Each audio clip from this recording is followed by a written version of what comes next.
go on the web, on YouTube, and you watch multiple, 4 different videos on how to gain self-confidence, they all say something like this, including like TED and others, TEDx and all that, right?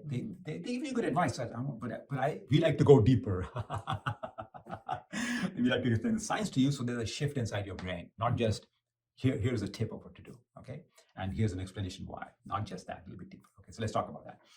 Okay, so first is, they'll say, believe that you can overcome your issue of low confidence. Believe that you will be successful. They say, they give you, start believing that yes, you can do it. You can reach the top, whatever it is.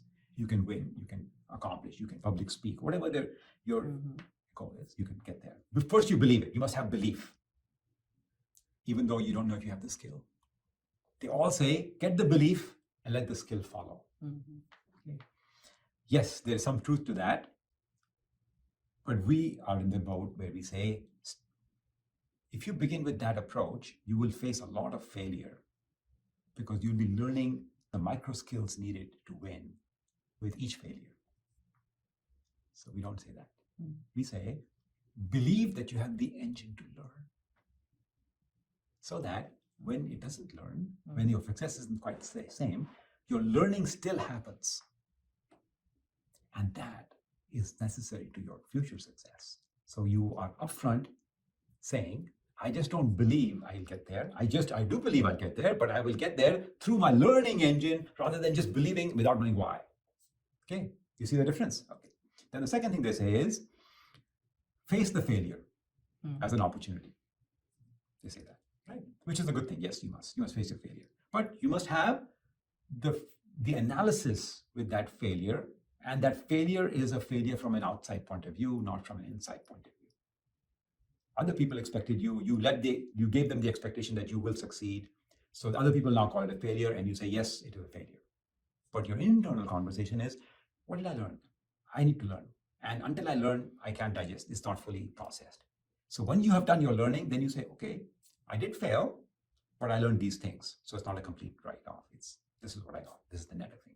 So you redefine your failure and you use it appropriately that way. Okay, so we change the meaning of face your failure by saying, not just call a failure a failure. We're just saying, have a double conversation. One is outside, one is inside. All right. I just want to tell the audience, you are listening to the Online Samosa with Sandeep Tiwari and Yamini Mitter. Thank you, ma'am. And the last one that they always say is, picture your success. Okay. Yes, I like to visualize that you have won. Right? Some people say, do this V shape. Yes. Right? Why? Because it makes you actually chemically feel stronger. Right? It does impact your momentary confidence. You feel better. You feel more relaxed instead of tight like this, right? Which shows underconfidence. This shows confidence, right? So you do this. In fact, we have this in yoga, right? In yoga, we teach you to kind of learn how to stand in what is called mountain pose, right? There are many poses just for standing in yoga. Each one of them automatically releases the chemicals for higher confidence if you know how to do the yoga right. Oh, so yoga does... Oh, it works at your chemical level. It's not just muscle. Yes. So we have to do a show on yoga. Yes, yes. Okay, let's continue because we're going to run out of time. Okay. Now, so this is what they say, and this is what we think about that. Okay, so we have our own little, but in the first one, I didn't tell you everything, so I have to tell you a little bit more. So they say, believe that you can overcome or believe that you will be successful. And we say that you need to overcome, when you don't just believe, but you need to overcome the issue that you are not, the skill that you are not good at. You need to accept that and then overcome and get good at that skill. Then you need to overcome your ability and your method of learning. In case after trying that several times, you still don't pick up that skill, then you say, something is wrong in the way I'm learning, I need help. Go find an appropriate teacher, go find appropriate help online.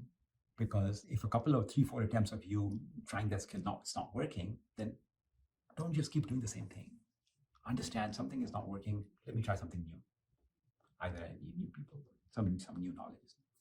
And the third is, you must have a growth mindset. Okay. These are the things that ultimately give you confidence, not just a blind belief that you're good. Okay.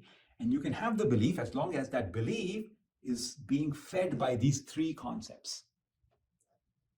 Okay, meaning I'm projecting belief from the outs to the outside world, but inside my learning engine is still on. I didn't just say repeat what I have to say. Just keep looking strong and keep repeating and insist. I'm not going to do that. I'm going to keep learning. And if someone makes a valid point where they even prove to me that I don't know my math, for example, right? If I don't know my math, I'm projecting I know math. Somebody will catch you out, right? If I'm projecting I know all about archaeology, somebody will catch. So you always have your growth mindset, meaning the minute is an opportunity for you to learn something, you say, I'm going to learn that. And if that makes you look like you're not as confident as you projected yourself, accept it. Learning always trumps false projection, because everything in life is a longer run. You must win in the long run. And you must have a long-term perspective, which means you have already understood delayed gratification. But we're not covering delayed gratification today.